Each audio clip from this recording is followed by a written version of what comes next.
Welcome to the Hear It From Harlan Podcast. I'm your host, Bill Riley. Director of Utah Athletics, Mark Harlan, takes us behind the scenes with exclusive interviews with student athletes, discusses the state of collegiate athletics, and all things Utah. Now, let's hear it from Harlan. And welcome in to the latest edition of the Hear It From Harlan podcast here in early 2026. I'm Bill Riley, the voice of the Utes, joined as always by Director of Athletics, Mark Harlan. Today, we're going to kind of catch up on things. We haven't gotten together in a few months to see what's going on around Utah athletics. We're going to talk some basketball and gymnastics, catch up on everything that's going on right now. We've got a really special guest coming up on today's edition. One of the great players, athletes, and personalities in Utah athletics, Lani White from the Utah women's basketball team will come by, and Mark will chat with Lani about life and basketball and all that good stuff. And then we'll kind of catch up on some other stuff. Since Mark and I last spoke, we've got a new era underway of Utah football, the Morgan Scalley era. So we'll catch up on that. As many of you probably know, football schedule came out last week, so it's always fun. People love talking schedule. I wasn't able to catch up with Austin Harlan to get the latest inside stuff because he's the man that does the scheduling for Mark. Baseball stadium, we've got the ribbon cutting coming up very soon, and we'll also get an update on the partnership with Otro Capital. So all that coming up. Mark, how are you? Bill, I'm doing great. I always kind of have to smile when I hear you review, and I'm like, there's a lot that always happens between this. I don't know if we need to do it more frequently so we don't have so much to talk about, but I'm pleased to be here today and discuss. There's been so many things going on, so much positivity around the department, and, look forward to getting everybody caught up. Yeah, in the old days, you and I would do radio about once every couple of weeks. You'd pop on. Yeah, we'll get this on the schedule a little bit more often because you're right, there is so much to talk about. We're in the midst of our winter sports season right now, though the spring sports practice is beginning, so they're not too far away. Basketball, both the men and the women are underway right now. The men had a tough one down in Provo over the weekend, but I think year one for Alex Jensen, despite some of the losses, you're beginning to see a little bit of progress. Totally agree. Obviously BYU, give them credit, top 10, top 11, wherever they sit. And, they're just really good. I think we've had our two battles with them. I don't know if anyone else has played two top 10s in the conference, or certainly, as we have within a 2-week period. And, I think what I was encouraged about is there was really good moments in both those games. Obviously, about the same time in the second half in both games, you saw some separation, which, kind of makes sense as Alex is in his first year of putting this all together. But I love our guys' energy. I love the fact that we have gotten better as we go. It's all you can ask of any coaching staff. The fact that we have two top 10 scorers in the country, if you'd said that in the beginning of the season, I would have been pretty happy about that. Obviously, as Alex has said, defense has been our main issue. I think we were averaging about 80, Bill, and in this conference, that's pretty good. It's just trying to figure out to get some key stops at key moments, and we'll get there. As far as the off-the-court, organization that Alex and his staff have brought forward, Wes Wilcox, the GM, I was joking with Wes the other day. He and Alex and I had a long meeting, and I just said, guys, just think about how far advanced you are right now. I mean, they've got all their metrics up, of all college basketball players across the country, obviously waiting for the end of the season, already figuring about roster for next year. We didn't even know where they would be. One was at the Mavericks, the other one was at the Kings. And so you can imagine the advancement that we're going to continue to have. But I appreciate this team's fight. And there's a lot of basketball to go.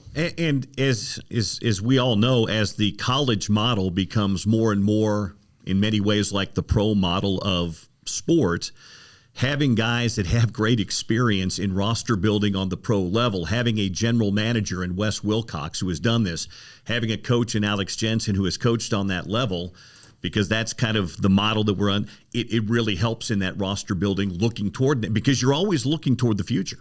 Well, absolutely right. I mean, it's funny to watch Wes. He just wanders around the arena during games. He probably is walking right by you if you come to games. You don't know it's him, and it's just different, right? You just, that's a whole different thing about both really football and men's basketball right now. But they really are getting entrenched on their system and what they're looking for, and I think it's going to obviously be great as we go into this next season. End of last season was just so much stuff going on, and obviously Alex doing the right thing and finishing up with Dallas. But I look forward to their continued improvement because we're certainly seeing it in all areas, including on the court. But we're in the toughest conference in America, and we got to keep grinding. When you speak of roster building, the interesting part of where we are today is you don't just build your roster in the offseason. You can enhance your roster in season. And that's part of the new reality of where we are right now. They added a young Spanish player by the name of Lucas Longarita who teased us with about 4.5 minutes of pretty good basketball. I've had a few people at Harman say, Mark, did you see those 2 passes? I said, yes. And that open 3 that he banged down? I saw those 2 passes. I saw a bunch of people in the front row duck, but it went right to where it was supposed to go.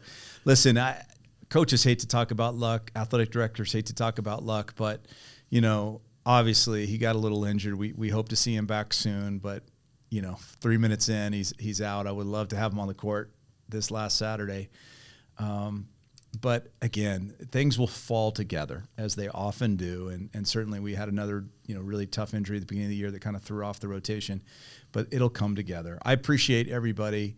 I thought our crowds, BYU game was amazing. Thank you. I thought the TCU game where we just had a great, wire to wire victory. I thought our fans were awesome. Of course, we have a lot of home games left, including a big one against Oklahoma State at home this weekend. So our fans continue to help, and I really appreciate everyone coming and really helping getting this Jensen era off in the right way. And a note on that game coming up this Saturday at the Huntsman Center. It's a 4 o'clock tip-off. I think it originally was slated for around noon. They've moved it to 4, but it's also alumni weekend. Right. And there's going to be a lot of former players that will be honored and showcased and shown coming back this weekend. So, we're getting a kind of a taste of a throwback with Alex and his staff on point this year and hired, but some of those guys that played with Alex and some of the other generations before that and after that will be back this weekend with Alumni Weekend. Yeah, perfect time for a game, and I hope everyone can circle a calendar. I know there's not a lot of snow to avoid right now, but it's certainly cold. So come on in and really enjoy a great game, an important game for us, right? I mean, we want to keep trying to climb those standings and move our way forward and as we progress toward the tournament, Big 12 tournament later in the year. We knew that coming into the Big 12 would be a challenge. Yes. We knew that coming on the men's basketball side of things, but you really begin to see it when you live it. We lived it a little bit last year, but there's 6 in the top 25. There's 3 in the top 10.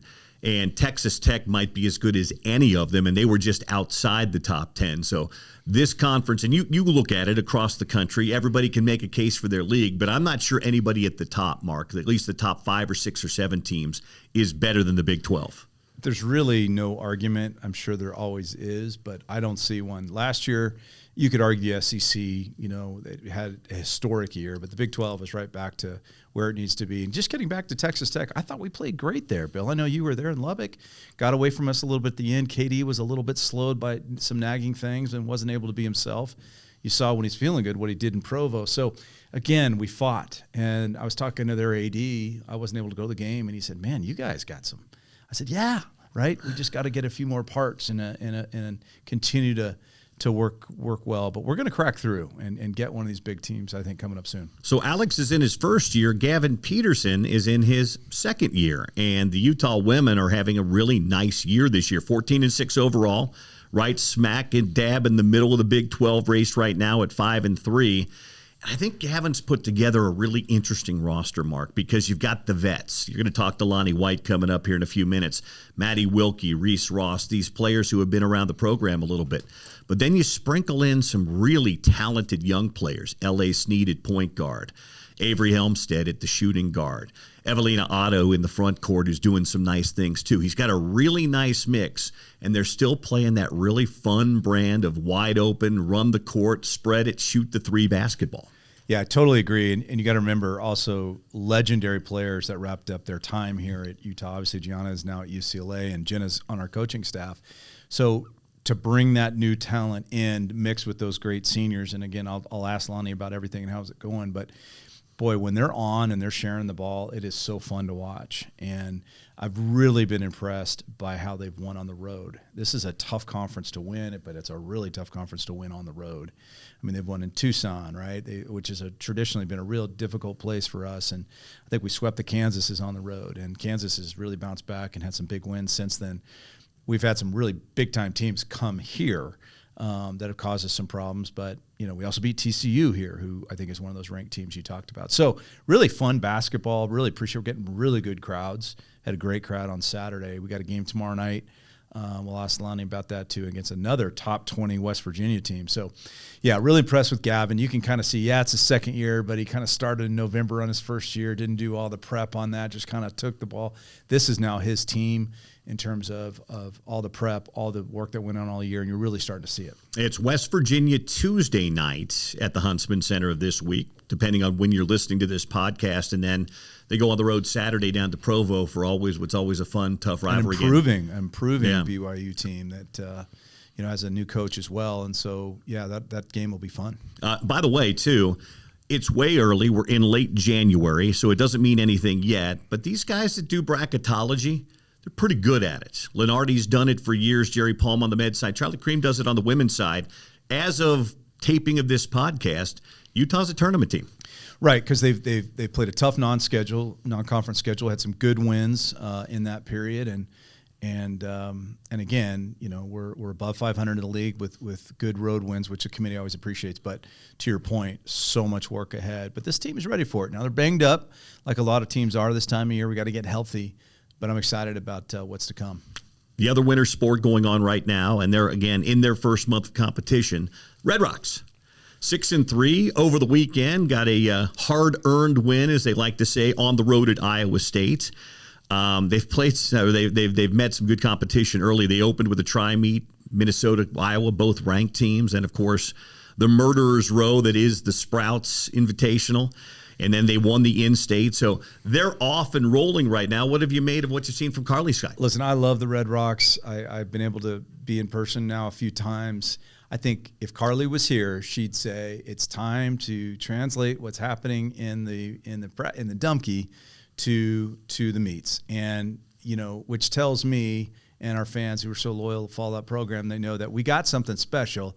It's just when the curtain comes up, it's time to go, and we are capable of that. Again, another team that lost legends, and so we've got so much youth. And we have, if you look at it, we don't have a lot of upperclassmen. We have great upperclassmen, obviously McKenna, but find me a few Avery is there, but this is a young team. So I think they're going to continue to grow. I know the Red Rocks, when they see a 195, they want to just get on the plane and come home, because that's who they are. They're the fiercest competitors we have in this organization. But Carly is awesome. They'll be ready to roll as the season continues. I think they're really happy to return to the Huntsman Center. We've had we appreciate playing in the Maverick, but here in front of the Red Rock fans, we get that chance against ASU on Friday night, and I have a feeling that we're going to come out and be the team that I know they want them to be. Yeah, they haven't been home for almost a month. It'll be Friday night at the Huntsman Center. The Sun Devils come in from the Valley of the Sun. They're kind of right on the fringe of being ranked. They were ranked last week. 7 o'clock for meet time at the Huntsman Center. And if you want to get tickets, come on out. UtahTickets.com. That's UtahTickets.com. Come on out on Friday night. It's an old Pac-12 rivalry being renewed in the Big 12. And if you can't make it out to the Huntsman Center, we'll have that one on ESPN Plus on Friday night. Yeah, I want to say, too, even this trip last weekend for them, right, they had to go in the belly of the storm. We weren't sure we were going to be able to get them out there. We were able to get them out there. So it's just, again, they've had a lot of things going on, which all that's going to do is make them tougher and ready for as the season. But come on out, let's celebrate. We've got a lot of fun home events in the warmth of the Huntsman Center over this week. So come on out and join us. So coming up next here on Here from Harlan, I'm going to step aside, and I'm going to let Lonnie White slide into this seat. And Mark will take the lead, talking to one of the great personalities and athletes in Utah athletics, the senior from Irvine, California. Lonnie White's coming up next. For tickets, apparel, team schedules, and more, visit UtahUtes.com, the official website of Utah Athletics. Well, this is a great time to sit down again with one of our great student athletes with an incredible story that we're going to dive into, but also, admittedly, one of my favorites, because we always go out of our way to say hi to each other, although we had a little problem with our high fives. Yeah, the other day was My wife was impressed that we kept trying when you were coming back and forth. Third time's the charm. But we nailed it at the end. But Lonnie White's here, a huge member and leader of our women's basketball team, who is doing great this year. I think I read, Lonnie, that if it was today, and it's not, you guys would be in the tournament. Mm-hmm. So we still have a lot of work to do. But thanks for joining me today. Yeah, of course. It's a pleasure. Thank you. So let's talk about your journey. You came here as a freshman, and I remember it like you could light up a room as you do now. But I remember right up, like you'd come off the bench and you would just, you were so critical for that team that was so successful. Mm-hmm. And like many student athletes, you know, you have opportunities now, opportunities that are well deserved, by the way. Thank you. To go out and see if there's something else. And you went to Virginia Tech. Yes. And we were all really proud of you. I know that we followed. You started a lot of games, but then you came back. And you and I have talked about that before. But talk a little bit about that journey that brought you back here for your final year. Yeah, so obviously that journey's not easy for anyone, but I was lucky enough to have the opportunity to come back. Super happy for Gavin and his staff that he's created in his new era of head coaching, which I'm really happy that he was willing to bring me back for that time of his coaching career. But no, I went to Virginia Tech. I really enjoyed my year. I was super successful, but I always felt like Utah was home. I've said that plenty of times, the community, the diversity, the inclusion, everything. I mean, I'm from California where it's beach and sand, but I mean, Utah is unlike any other. But really the people drew me back. And Gavin getting the head coaching job, all of my old teammates still being here, I thought it was a great opportunity for me to grow as an athlete, but also as a person. And why not do it at the place I started? So, yeah, I think it's such a unique story. I was trying to think. I don't think we have anyone here.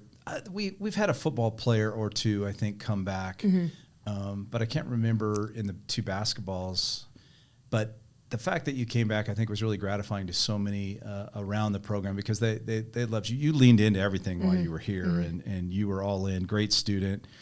And so to have you come back was great. And I agree with you. I think having you come back in the situation where you knew the new head coach who was stepping into a new role, so the comfort that you guys would have with each other. I will say what I've seen is the confidence you have. You still have the incredible energy, but the confidence you have has really different than, right? Because you were a freshman. You were just getting started here. Talk a little bit about that, how you've matured on the basketball court. Because, God, what game was I watching? Oh, the game down at Tucson. Yeah. Oh, my goodness. That first half you had, what'd you have, like 20-something? Yeah, down there? 22, I think, something like that. Tough place to play. They got a big crowd always. Yeah. But the confidence you have as a shooter, as everything you do, but that's really grown as well. Yeah, I mean, I think my confidence comes from my teammates, comes from my coaching staff believing in me. I mean, it's hard to do what I did, like leave and then come back and then have a bunch of younger players who I never played with, and then some of the old heads that I did play with, still have that faith in me. But yeah, like our team works hard, and I think my work ethic speaks for that. But yeah, no, I'm super confident back here in Salt Lake City. I play for what's across my chest, never for what's behind me. So I just play. I play for what's in front of me. I am where my feet are. And I just play hard all the time. As I've joked with you before, we did miss you, but we really missed your dad. Oh, God, Big Rodney. He was one of my favorite, when you were playing here. Yeah. I haven't seen him as much this year. Yeah. I got to get on him when I see him. But, God, he'd go nuts down the front. But when you hit a shot, he'd stand up and high five anyone all the way up to the first 10 rows, which was awesome. So, again, closer to kind of your base out here with your family, that's your back. Is it kind of weird to have one of your former teammates now coaching you, and Jenna? I mean, is that a little bit? Do you just even bother to listen to her, or you're like, whatever? Oh, no, I love Jenna. Jenna was always a great mentor for me when I was here my first 2 years, but it is a little weird because we were always competitive when she was an athlete, so now that she's a coach, I got to remember she's Coach Johnson and not JJ. She, like you, such a competitor. It's fun. I love watching her doing her thing too. So let's talk a little bit about outside the court. So you're pre-law, you're wrapping up this semester. Congratulations on that. I assume you have a pretty quiet spring schedule, like you're down to the very, very end. What do you think's next for you? I mean, obviously basketball, I'm sure, is a big ambition, but boy, with pre-law, you can do a lot of different things. Yeah, so my goal is to actually go to law school. I'm hoping to go here at the U. Yes. But yeah, I've always loved law. I've loved our criminal justice system. I've always wanted to be the voice for those who don't have one, or for those who are silenced. So I take great pride in my academics. I always have, but hopefully law school is in my near future. are you going to make a go at playing, or are you just going to wait and see how the end of the year goes for you? What do you think? We'll see. We'll see. I'm getting old. This body isn't feeling too 21. hot. If you're old, I'm ancient. Oh, goodness. Yeah, no, if the ball stops bouncing for me, then, yeah, I'd love to go to law school. But, yes, I have so much. You got to life plan ahead of either me. way, Mm-hmm. which is all Yes. I think all that we always talk with our student athletes about. Yes. So before we close with the team and what's next, you do some fun stuff off the court, right? do. One thing that's fun about this podcast, I always like to ask about what folks do. And I did have someone cheat and gave me some of those things. So let's talk about the first thing. Apparently, you love to golf. Love to golf. How long have you been doing that? 2 years now. 2 years now. Have you found it kind of like a de-stressor a little bit, Yeah. just to get out there? I love it. And I like, because I'm a big competitor. Yeah, It's noticed. Love to compete. But it's nice to be good at something or work towards something that's not my sport.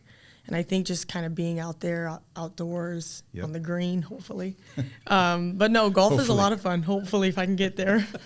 But no, golf is a lot of fun. I think I look up to like the Tiger Woods and the Bryson DeChambeau's. Like what they do for the game is insane. I don't So know if you saw this 18-year-old this weekend that was like leading the PGA tournament. what? He just graduated from high school, and he was with Scotty Scheffler in the final group, and he's 18, and he's hitting the ball like 350.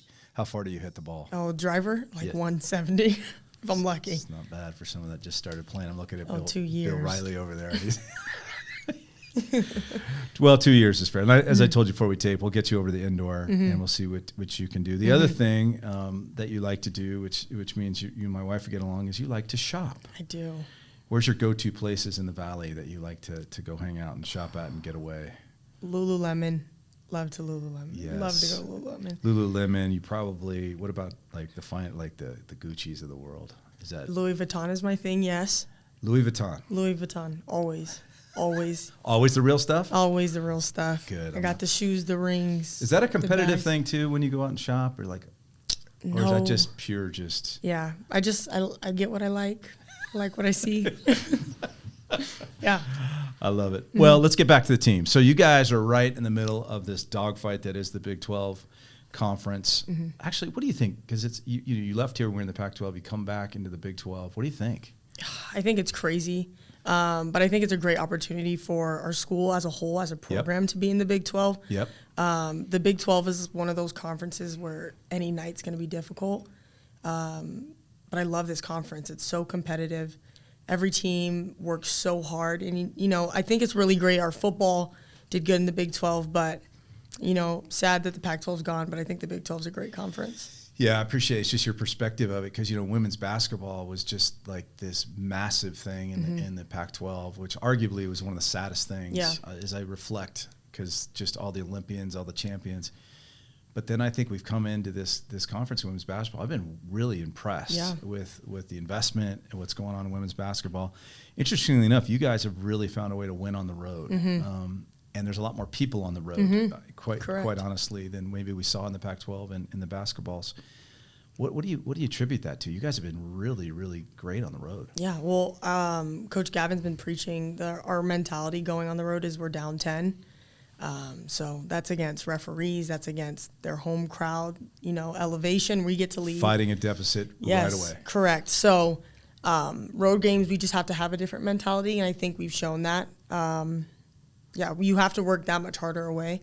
Well, and then the other side of it is we're seeing these kind of roll of these top 20 teams just popping in here, right? So again, goes back to the point. I thought, the win against TCU was about as fun a win as I've seen in a long time. You were going up against what's the young woman's name? Olivia Miles. You and Olivia were just battling back and forth, to shot. It was really exciting to see. And I know we had a tough game, the other day, but we got a big one tomorrow night against a really good West Virginia team. I know they get after you guys, but this game and the next few steps, how are you thinking about the team as we kind of get almost to the halfway point in the league? Yeah, I think right now we're just really trying to focus on staying together, staying connected. I think we play our best basketball when we play as a team.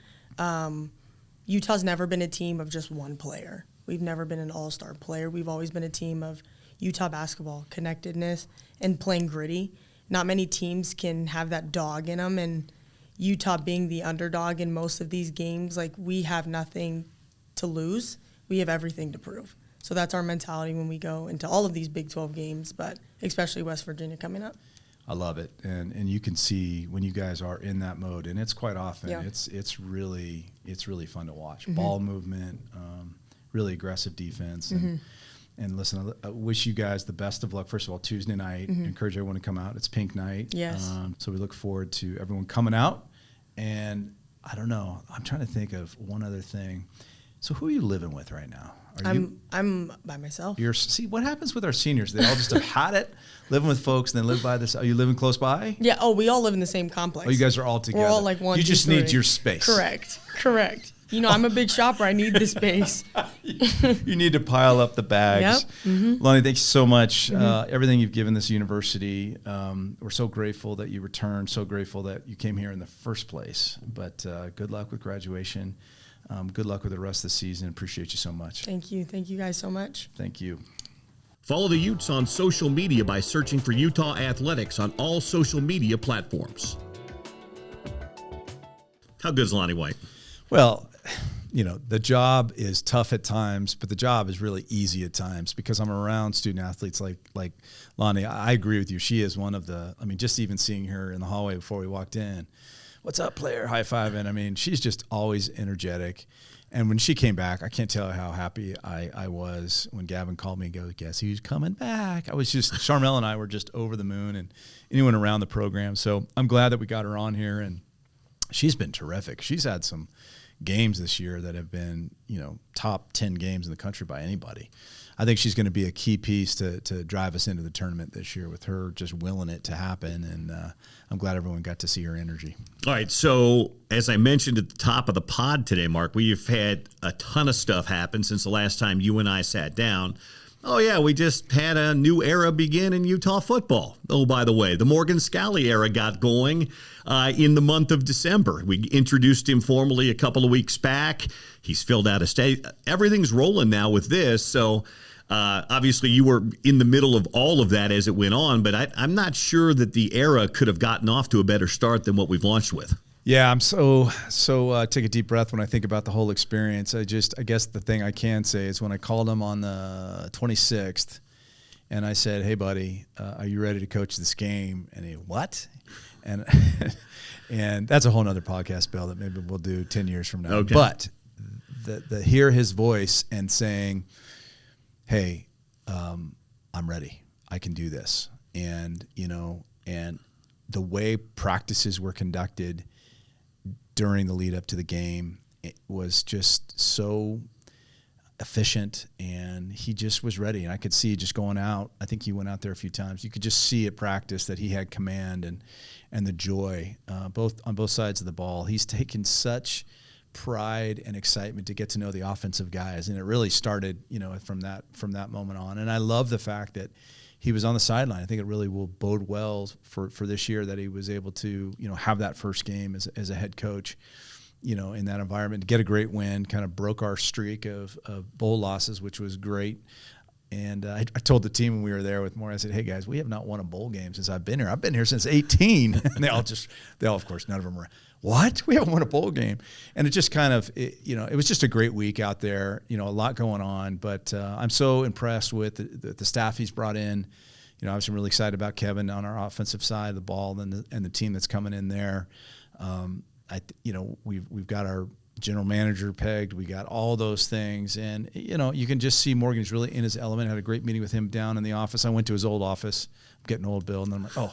Then I went to the other office. He said he keeps going to his old office too. He's done it like twice a week. He said he just keeps going to the wrong place. But, everybody's settling in over there. Really, really, really proud of the effort in the portal. I think we got a great class, a bunch of great young men coming in. So we're off and running. College football doesn't allow you to rest, wait, and no one feels sorry for you. But I think we've got really good players coming in.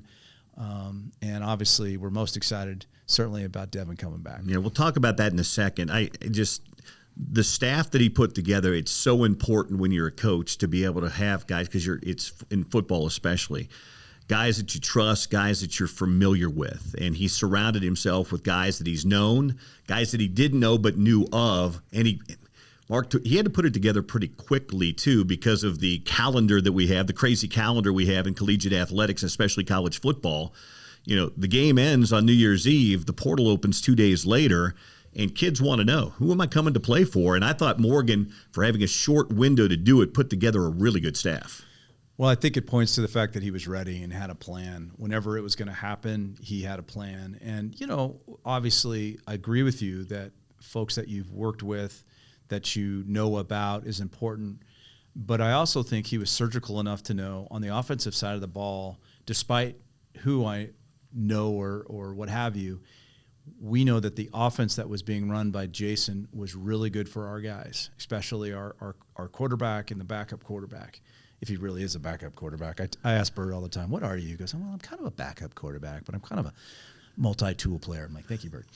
But so Kevin, yes, he knew. He never had worked with Kevin, but he knew that he came from Jason's system, all out of the Robert and I system, and Jason did his tweaks to it. So it's great that, the first thing he thought about was what's best for this team, and then we're going to build around that accordingly.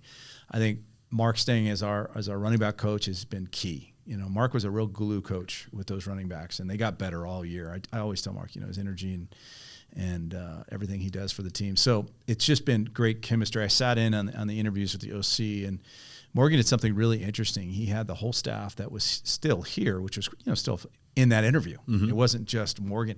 He had the defensive staff come in. It was phenomenal the way that Morgan conducted it. So great group. We're all together now. I think we're really down to only maybe one hire left down there on the administrative side down there. So we're fired up, and obviously with the schedule release, it becomes more real that the new era has begun. You mentioned general manager, and Morgan's got a general manager in place. In today's day and age, we mentioned it earlier with the basketball side, Wes Wilcox and basketball, but in football especially, where you're managing a roster of 100 kids. How important is it today to have that as a defined position, Mark? Critical. It's if 2 years ago we were like, do we really need something like this? Does the model needs to change? There's no questions. And, we talked a little bit about Wes Wilcox earlier. This is absolutely the same with football. Maybe a few more people involved, but we're going to see a very analytical approach, a position-by-position analysis. Our general manager that, I think we're going to announce soon, but I don't know when this podcast is going to drop. But when I met with him, well, the first time I met him, I gave him a high five because we got a linebacker in from San Jose State, and I said, hey, congratulations, because I know a few people that know him. He goes, Mark, do you know he's the best tackler in the country with 6.5 yards of space? I'm like, well, that sounds impressive. He goes, he just, he's not playing in a defense that is designed to have the go his way. So he's got to. So that's the kind of thing that you're looking at. I also continue to believe up transfers, coming into the Power Four are successful. He's got all the data at that, so I don't just say it. They'll look at that kind of data, and trying to get old quick, right? So how can you merge all that? Recruiting always comes in, and you get 5 people that want the same guy, but we're gonna have discipline in that way. I think that's what all the programs are starting to realize. You got to have discipline. If you overpay for a position, then you're underpaying in another position. So you got to really, be very, very strategic, and I think you're going to see that. Well, you mentioned Devin returning. It's huge when you've got your franchise quarterback. I prefer to call Bird for now a weapon because you can utilize him in a lot of different ways. But you've got that position solidified. But they really filled in with the portal, and I think it probably goes to show, and you could speak to this better than me, utilizing your revenue share and your NIL to your benefit and showing, hey, we're bringing these guys in. And to your point, too, some guys from San Jose State, some guys from Utah State, guys that really popped at maybe the group of 4 or the 1AA level who are now leveling up. And you see that all around college football. But being able to be competitive in this rev share era, I think you're showing that Utah's doing that. Well, absolutely. I think it always goes to retaining the ones that you've seen them. And I think that's been a real staple of this program over the last few years. Retaining our offensive line after last year is a great example with that. And other guys that we knew, hey, we just needed those guys back. And I think it's the same thing has gone through this year. Obviously, this year we wanted those quarterbacks back. And we knew there was going to be a market for them. We set it up to make sure that we paid the market value that was acceptable to them, acceptable to us, and then we hit other positions of needs. Like the young man we got from Montana State, offensive lineman, but a champion, right? Yep. So he's going to bring in that kind of mentality. Another older guy as we kind of rebuild the line, rebuild with some key guys that are coming back. But so it's kind of that part's a really fun time. It's still crazy. It's still an unregulated environment that can be frustrating for fans, can be frustrating for anybody involved. But I felt like the way it was navigated this year was really impressive. The fact that we don't have a spring portal coming up is a nice, kind of deep breath, cool moment, because this is the team as we go into spring and come out of spring. I mean, there's always a chance a couple guys could leave after the semester, but the portal won't reopen again until next year. So we're off and running.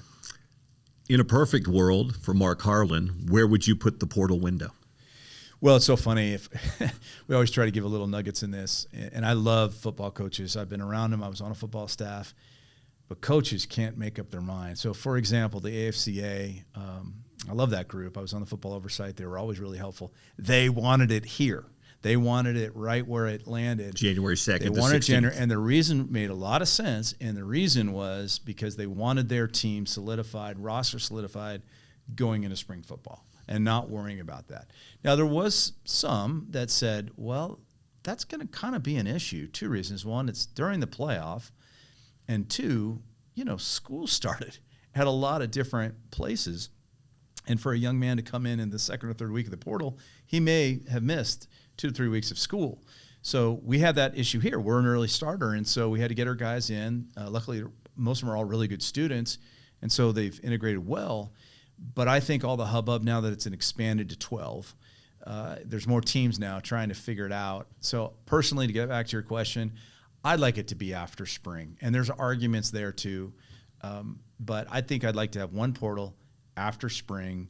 So the students come back after a tough season. Maybe they're emotional because they didn't play as much. They've had more time to think. They come back to the school. They go through spring. Maybe their situation's changed. Maybe it hasn't. And then they can make a good, sound judgment at the end of spring. Now, the fact that it gets a little close to the basketball portal makes my head want to explode. But if you're asking me right now, I'd like to see kind of a 10-day window in that springtime. Not everybody finishes spring ball at the same time, which is another challenge with it, but right around there. Is that examined every year, or are we under? Is it maybe I should have known this, but I didn't know if that is a year-to-year decision, or is it locked in, kind of like the playoff? Definitely is for a couple not of years? locked in. Okay. I mean, the football oversight's looking at all the calendar. Again, looking at with the playoff now. Now that we can lock into 12, that was a big domino that will fall. 12 will now at least be in play for the next few years. Now you can start looking at the calendar and just, do we need to start the season earlier, right? Do we need to reimagine spring football? Maybe it should be a little bit OTA-like. That's the conversations that are going on now. I feel like there's more consensus about that, and then you layer in the portal as it makes sense. But it seems like every time we think we got it figured out, something just we missed that. So we only have to blame ourselves. But I feel like the football oversight now is populated with some really good people. The commissioners, gosh, they get along on a lot of things. I think they're going to get along on the calendar pretty well. Speaking of calendars, we all looked at the fall calendar last week when the college football schedule came out for the Big 12 Conference. 7 home games coming up this year for Utah, highlighted by Arkansas in the non-conference, Houston, who had a surprisingly really good year under Willie Fritz last year, and then, of course, the rivalry game returns to Rice-Eccles Stadium on November 7th next year. Just you get to see it before the rest of us do. You're in on the discussions, but your big takeaway from our fall football schedule for next year? Well, my first takeaway is when you have the 5-4 rotation and you're the 5 on the road, it just looks a lot different. I remember this in our old league and this league. So more road games, right? Even though we have 7 at home because our non-con are at home, it's a daunting schedule. And as we've gotten to know the league, the ones that have been good, and then there's one that's just going to pop up. Look no further than Arizona, the Wildcats, right? They were, I think they won 9 games and got to a bowl. We got to go to Tucson late and play those guys. So I always look at it from the standpoint of, okay, what's not fair? As you look at the matrix, I'm like, what's fair? What's not? Who am I going to call the conference about? Colorado has the bye before us. We got to go to Colorado. I was a little annoyed by that. I joke with the conference on it. They also had a bye before they played us last year. So, you always note those kind of things. But by and by, I take Morgan's, it's like, who cares? We got to play them all anyway. And I think there's a lot of good things. We have a lot of, chance to get going with a lot of home games in a row. And I think that'll bode well for confidence and for, obviously 50 new guys usually on a team every year. We'll be ready to roll when we have to take that Iowa State road game. I know a lot of people see where that BYU game falls. Didn't fall in October like it did this past year, but it does fall in early November this year. Yeah, I get a few questions about that. Some people say it nicer than others, like you were very nice the way you asked it. So, yeah, I mean, I think what's happened with that game is BYU's leadership, myself, we've talked over the last, when we got into the conference, obviously they were there a year beforehand, like how do we want to handle this? And the consensus was, really kind of two things. One was let's maximize the exposure of the game. Let's take this rivalry to the country in the best possible way. Two fabulous programs, playing really good football. How do we do that? And that's not really on that last weekend. There's a lot of matchups across the country. And so fighting for a window didn't really seem like it was going to be regular. And that was the homework that we did both at the time, Tom Holmoe and I. The second thing is a little bit more interesting is that, those that play in that game will tell you on both sides, it's the most physical game of the year. It mentally and physically. And, we're both aspirational to be in the championship game. We both had championship game experiences over the last 5 years.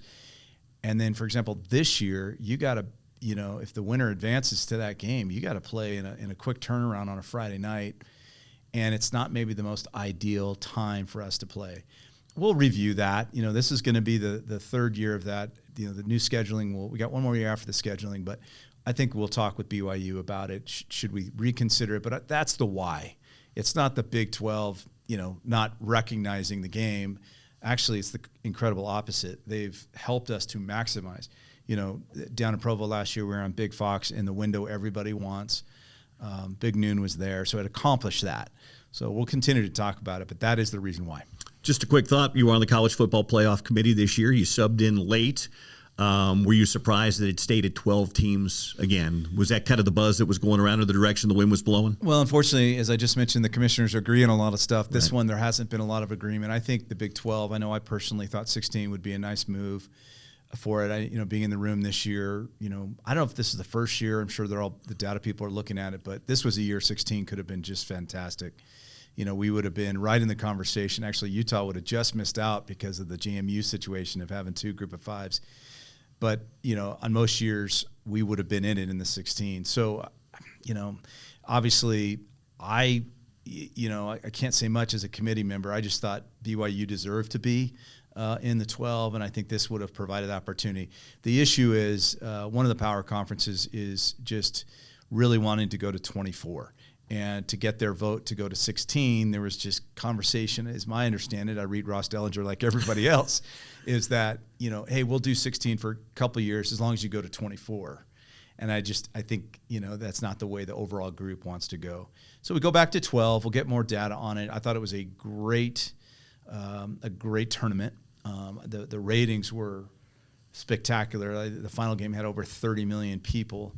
But I think the other thing that we saw is the on-campus games were electric. And I think there's going to be more conversations about that. But again, we also want to preserve some of those NY6 bowl games, which are so important to this country and the game of college football. So it's always, you're trying to manage a bunch of different things. Did you say on campus?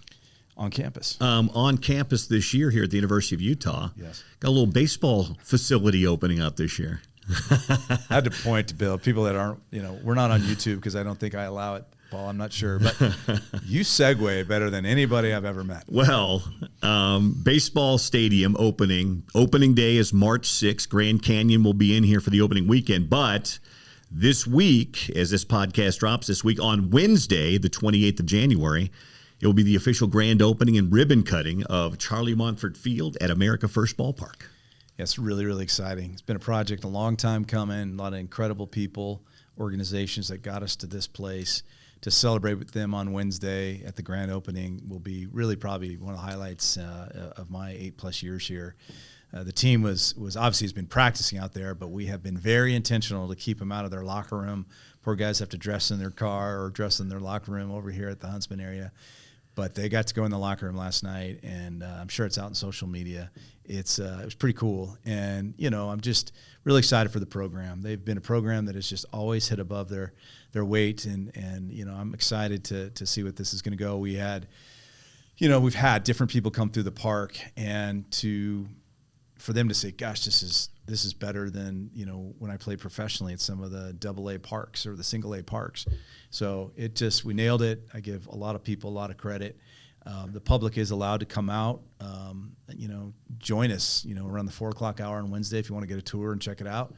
And, of course, games will be coming here shortly. Aside from having what I'm sure will be great seats, what has you most excited about this new ballpark? Well, I can walk to it from my house, which I'm so it's fun to have my neighborhood folks. I walk around with Scalley, the Labradoodle, and people are really excited about just going over there. College baseball, Bill, I don't need to tell you, is just great, just like softball. It's just when the weather starts to get spring here, and you go up to Dumke Stadium, and now you'll be able to to come down to America First Ballpark and just sit there. It's just such an awesome game, and we have hot dogs and sodas. It'll be a lot of fun. But for the guys to have that kind of practice facility too, which we've missed here, it's gonna be a special moment. Go to UtahUtes.com. There'll be more information there. But as we said, the ribbon cutting is on Wednesday, January 28th, and there'll be some tours beginning at about 4:00, I think, for the general public at the new ballpark. And of course, opening day is March 6th against Grand Canyon. Before we get out of here, big news in early December was the partnership between the University of Utah, Utah Athletics, and Otro Capital. Give us an update on where you guys are with that. Chopping wood, right? We said at the trustee meeting that we still had some work to do, but it was time to get their vote to proceed, and all of that's going very, very well. In a perfect world, we're online later in the spring. What's been helpful is we've been able to meet with our staff here in the athletic department, those that are really kind of pegged to be a part of. And here's some breaking news. We had to change the name for various reasons. It's called Utah Brand Initiatives now. Okay. UBI. Okay. UBI. And so we're working through all of that, but it's progressing really, really well. I've really enjoyed the folks from our partnership. We've got a president of the company now. We'll look forward to introducing him shortly, building the team around that. And there's a lot of work ahead, but the possibilities are endless, and it's very energizing for all of us working on it. But at the same time, we got to continue to remember that there's a lot of people that are going to have to change their kind of modus operandi.